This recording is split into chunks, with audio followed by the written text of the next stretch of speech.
This is Rich with Unlimited Cards. If you have arrived here, you're well off the beaten path. You're in the shadows of Pride Rock Land. I am a nobody.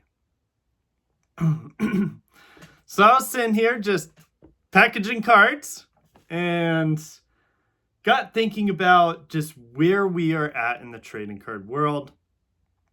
The type of buyer that has buying in this world lately, the fact that the reserved list is worth absolutely zero.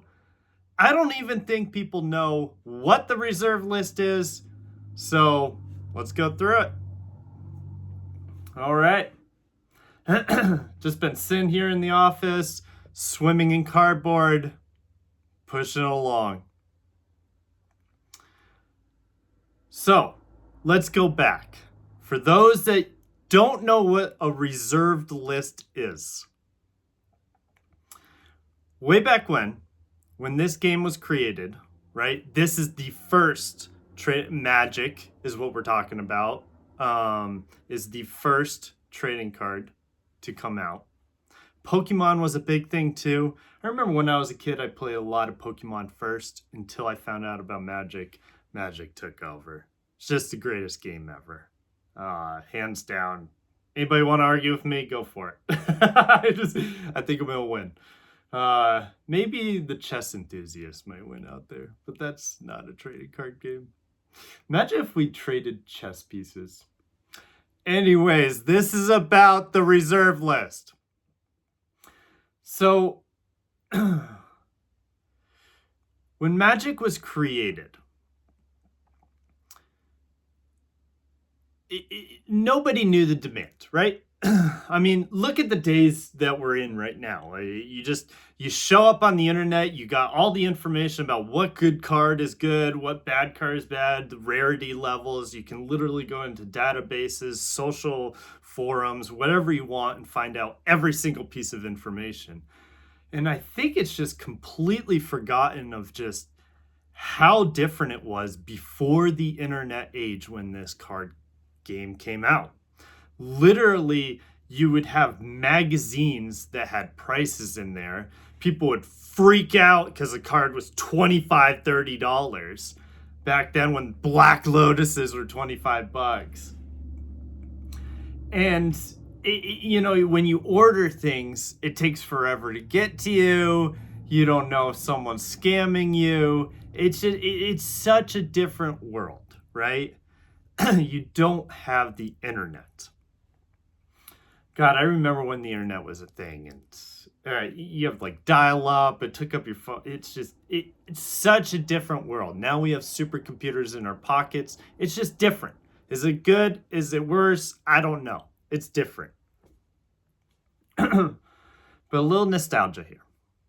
So when you have a time like that, you can create a game that's very fun for people, right? And I think like the first kind of, we had like the 60s, right? Where everybody was just high flying, doing whatever they wanted to do and just going crazy, all types of partying, concerts, whatever. The world changed, right? And then you got the 70s coming in, and a lot of creativity came out of that. I believe also a lot of kind of fantasy world kind of came out of that as well. And that's when, Dungeons and Dragons started being formed and started being a thing. I don't know if many people play Dungeons and Dragons anymore. God, you have like the Dungeon Master, which is always a saint because there's so much thought and effort to put into that job. And, whoever was the Dungeon Master, I had so much respect for them. I only played that game a couple times, but it was an interesting game where, don't worry, this is about the reserve list. It was an interesting game where literally you could just, the imagination took over, right? It's an RPG where you have a lot more imagination to it. So, for example, if you're caught in a hallway with, I don't know, a Balrog or something, and you have your team of people and me as a wizard, I'm like, okay, I'm going to jump off the wall, do a 360 while shooting fireballs out of my arm. And as I flip down, I'm going to sing a song and, I don't know, flop on the ground and kick someone while I'm on the ground, right? And then the dungeon master thinks about each thing that you said and creates a probability. You roll dice to see if you made it on the thing you wanted to do, no matter how ridiculous it was. It's such a fun game. But I remember playing the game and it was always exciting, right? I was pretty new to it. I could see for people who have played the game for a longer period of time that it can get pretty tedious at times, right? We always create these fun things. We forget about the tedious moments that come after that. And literally most of the game, you're just kind of sitting there and literally just waiting for other people to make their moves. So Mr. Garfield decided that he wanted to make, he was really into like trading card games, and there's been a bunch that he's made. Magic obviously is the most successful for him. And he decided to make a game that you could play within the rounds of, Dungeons and Dragons. And he wanted to make the game bigger than the box. I think a lot of people really miss that concept because we've been going through this time where everybody just wants things as cheap as possible, which is fair. I mean, there are struggling people out there and they want to play the game. My one argument, though, is you could do just fine going a budget route and have just as much fun. You won't be a competitive player, but we just live in this weird, that's a video for another time, where people want to be competitive, but they don't want to be competitive. I think people are more confused than ever of like what they really want, and so they just complain about anything that hurts them. We have this game, Dungeons and Dragons, and Richard Garfield wanted to create a game that you could play between the turns. Thinking back on that just creates a mess. People aren't paying attention, but he had an idea and he wanted to play it or make it. Now, he wanted to make it bigger than outside the box, right? Which is a concept a lot of people miss. So, for example, when you have a game of, let's say, Monopoly, you open the box and you have every single piece there. Granted, the machine didn't screw up and give you a bunch of missing pieces or something. And so what's in there. That's a game that's inside the box, right? So if you know everything that's in there, it's predictable what's in there. And that's why Monopoly pieces aren't worth shit nowadays. I don't know, maybe antique Monopoly boards out there where there's none out there and people just kept throwing them away or destroying them. Maybe there's some antique Monopoly pieces, like an antique Monopoly piece market. I don't know. I don't follow that. But generally speaking, if you open a Monopoly board, you can bet that everything's worthless in there because it's all there. It's still a fun game, right? For some people, I guess. Some people probably hate it. But it's all there, right? So the idea of the game bigger than the box is when you open the box, you're not going to quite get all the pieces. And this is where rarity comes in. It had never been created before. And so when Magic created it, when you have rarity and you have stronger pieces that not everybody has, literally back then, you could go to a table and play someone and they could be playing cards you have never seen before. Nowadays, we see it all online with Spoiler Season, the databases.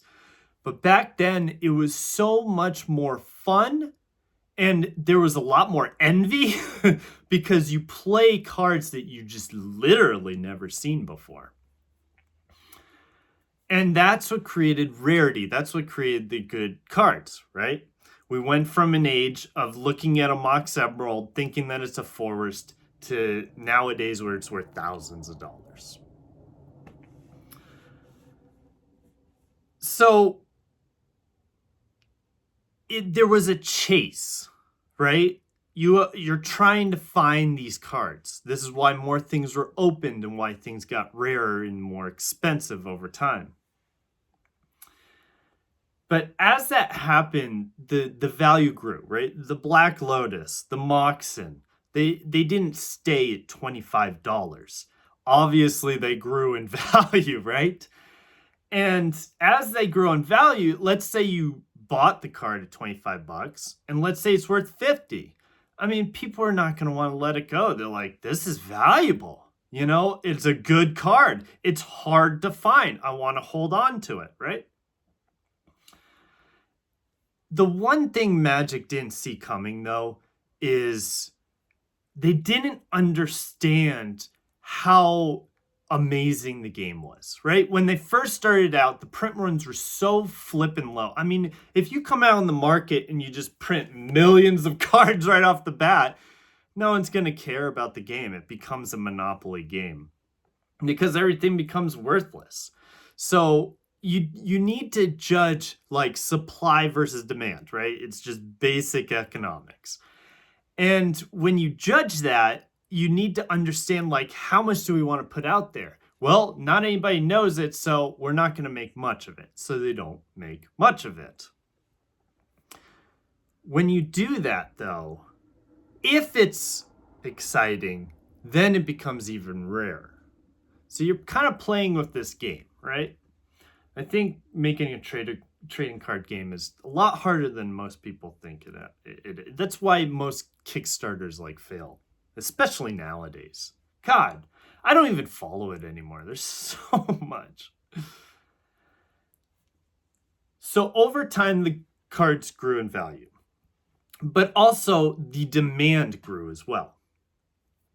And there was this point in 1994 where they realized that Magic was a really big thing and stores were wanting a ton of it. And so they printed it, you know, here's the terminology, into the ground, like people like to say.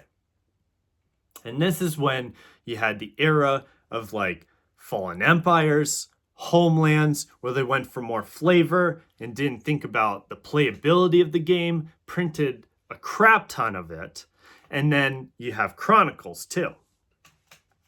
So when Chronicles came out, they reprinted a lot of the cards to kind of just suppress the, you know, a lot of things are getting expensive. So the other problem you have is when things get expensive, people are going to complain because it outprices them, right? And so not only do you have rare and beautiful items, but at the same time, people are having to pay more for it. And so people complain, right? And so in efforts to like bring down the price, they've reprinted a lot of the stuff. Here's the problem. When you reprint a lot of things, people, you know, for example, you know, nowadays, if you pay like, let's say $40 for a Craterhoof Behemoth and it gets reprinted and it's worth $15, that's probably going to piss you off too.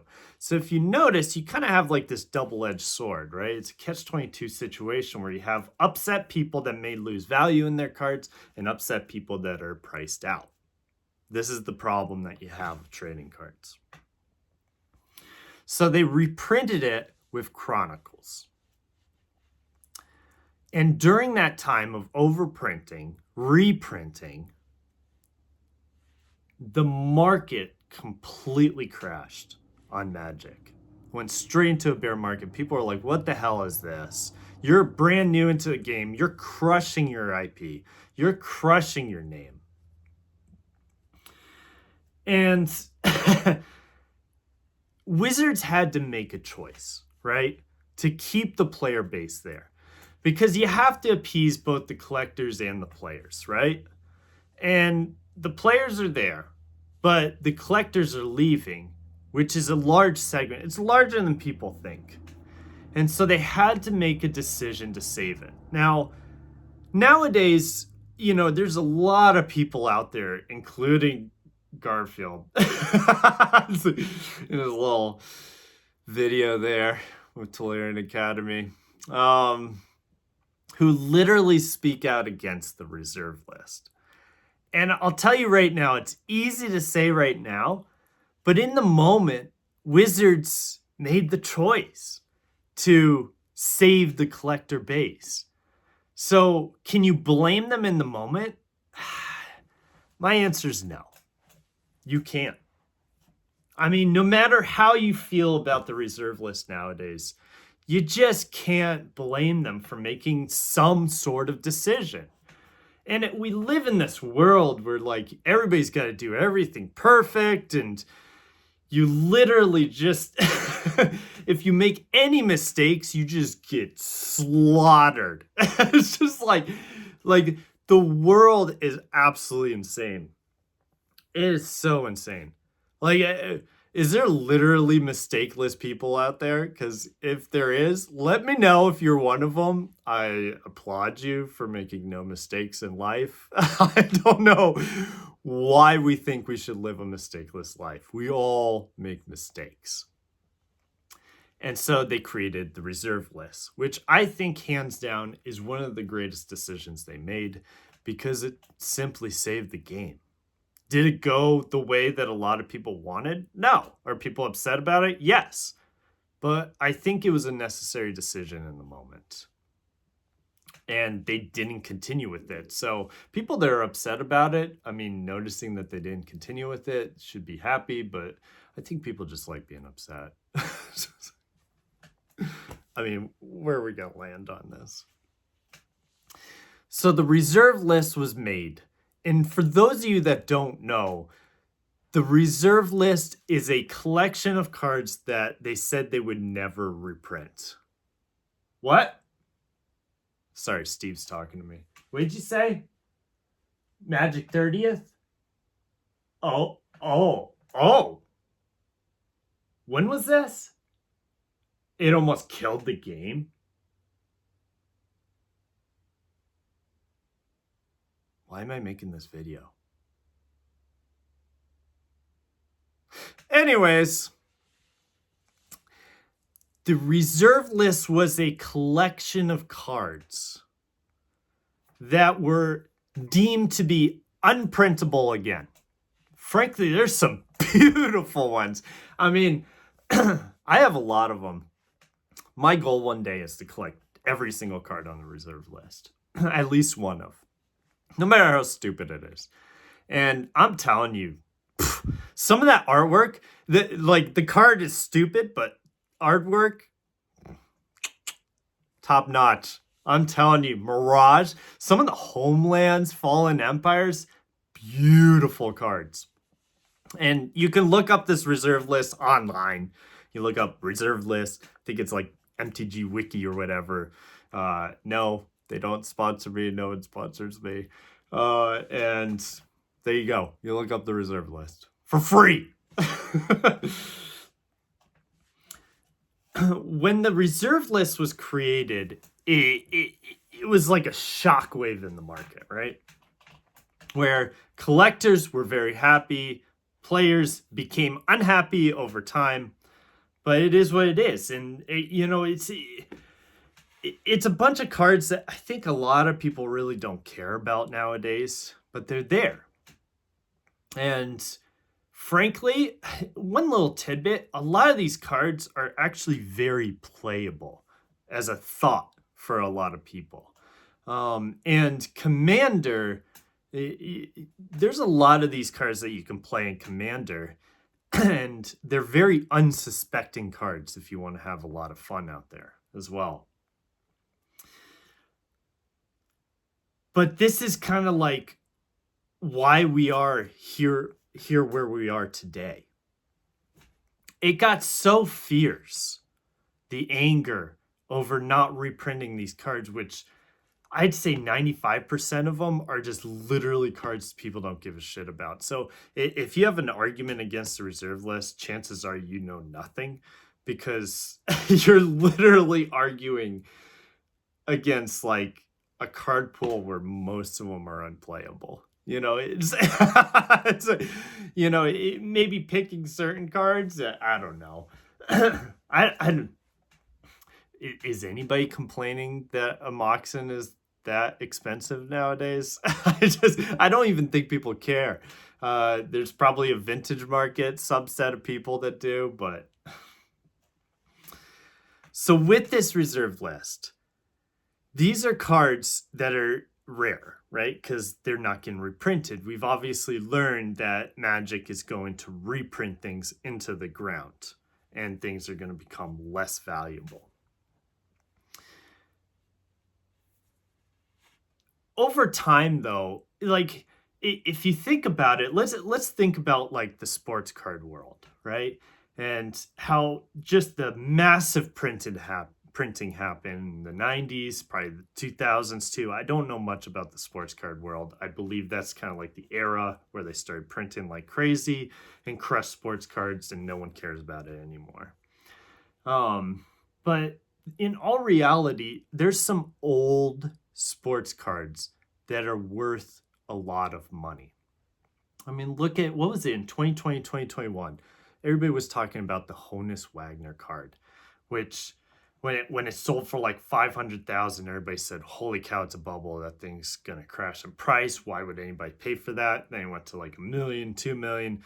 And I think it topped out. What was the latest sale? 5.6 million is the latest I've checked. Maybe it sold for more in between that. Rarity truly does matter. It's why you have people like you have rappers who just buy $2 million cards. You know, is he a rapper? Hip hop? I don't know, dudes. I don't know. I don't follow this stuff. These cards are so valuable.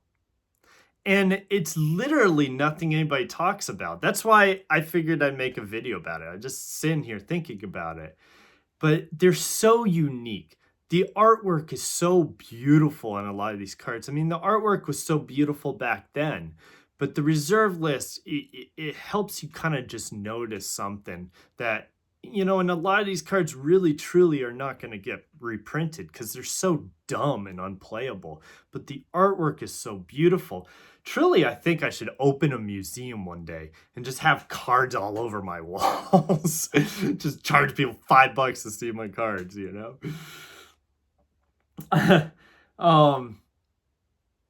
But this is what created Magic, right?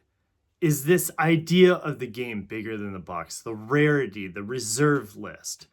And it's so funny to see people just so upset.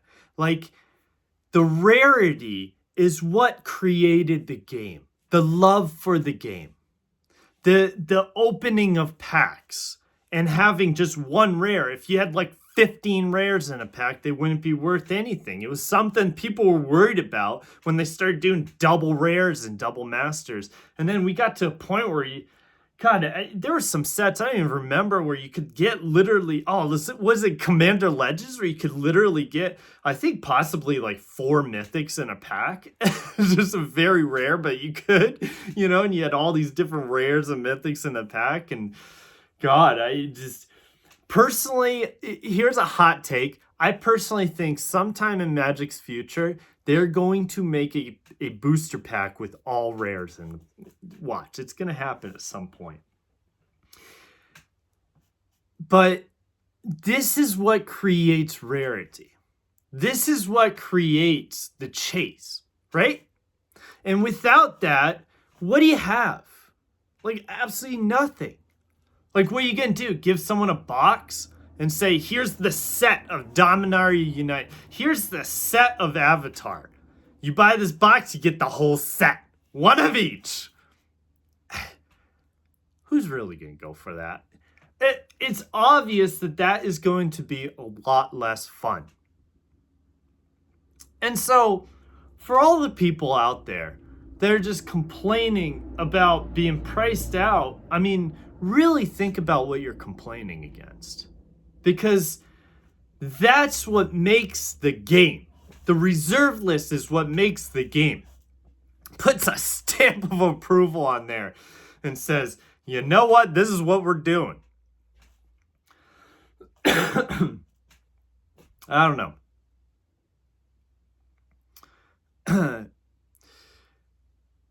The reserve list is what made Magic. And it's this collection of cards that were deemed that it will never be printed. There's really an economy against it. Sometimes when there's wild hype around older cards, people will just buy up some of those older cards, spike the value in them, and then dump them on the market so they can make their money. And then there are some people who just, they're old and love the older cards and they will keep buying them. But I just wanted to make a quick video. I have no idea if my word got across on reserve list or why Magic was made here, but I think it's just been lost in translation over time, where people just don't really care anymore and they just find something to complain about. And we have the internet that's wildfire, where you can complain and everybody will hear you, no matter who you are. It is what it is, And it's so funny that we have such a large section of people that I think people are genuinely confused, where they're upset about larger prices, but at the same time, they're upset about sets that don't have serialized cards. Maybe is this like different people? Do we have different people complaining and all we hear is complaints, so we're like, oh, it's complaints? Or is it literally the same people complaining about two different things that just don't make sense? I don't know. Do people track this stuff? At this point, we should just be okay with any kind of complaints, right? It's just gonna happen. It's gonna happen. I don't know. I cannot believe we were 27 minutes into this video. Look, I'm going to keep buying the reserve list, especially the more powerful cards and rare cards, because I love them. Since we're 27 minutes in the video, literally 0 people are watching, I'm also going to put a hot take out there that we've been going through a lot of fear lately in the market. Here's my next hot take. I'm going to be against almost everybody out there, and I'm going to say I think the bull run continues. There's a possibility where we're going to have a little bit of pain, but I think the bull run will continue, and so get ready for that. And what else do I want to say? Spider-Man's undervalued.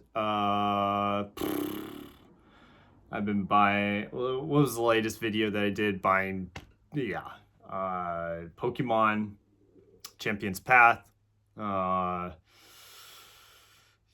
It's fun to see. Everything's crazy. I have nothing else. I'm just rambling right now. But I think people, in the end, just really miss the concept of what Magic is. What created Magic is what created the game that we love today. And complaining against that makes sense. Your complaints will be met at some point. They will be honored at some point if you have a big enough crowd. But in the end, this is what created Magic. And we love the game. And I don't think it's going to change. It's wild to me that people have found so much value in this newer product. If you look at the history of sports cards, the value is not in the newer stuff that's printed more and more. The value is not in the stuff where you expect to get what you're going to get in there. The value is in the more obscure, the older things, the rarer things. And regardless of whatever, kind of thing we're going through in society here, truly, hands down, if anybody's listening to me, I do think the reserve list in Vintage Magic will have its day one day. And I think it's going to come back with a vengeance. And some of the stuff is so rare, it's just going to simply price out 99% of the world when it does go up. Now, Does that happen next year? Does it happen after I'm dead? You know, who knows? But here we are. I do think it's important also to play in both spaces, modern Magic and older Magic. But I'm buying the older Magic. I love the reserve list. I love the way Magic was created. I think it's one of the greatest, if not the greatest game ever put out there. And here we are. I still dabble in modern Magic, though. It's a lot of fun to see how everything kind of just evolves. Yeah. But for those of you out there that don't know what the reserve list is, go look it up. Some of the cards are beautiful, they're amazing, and frankly, a lot of them are very undervalued. Anyways, opinion piece, not financial advice. There you go.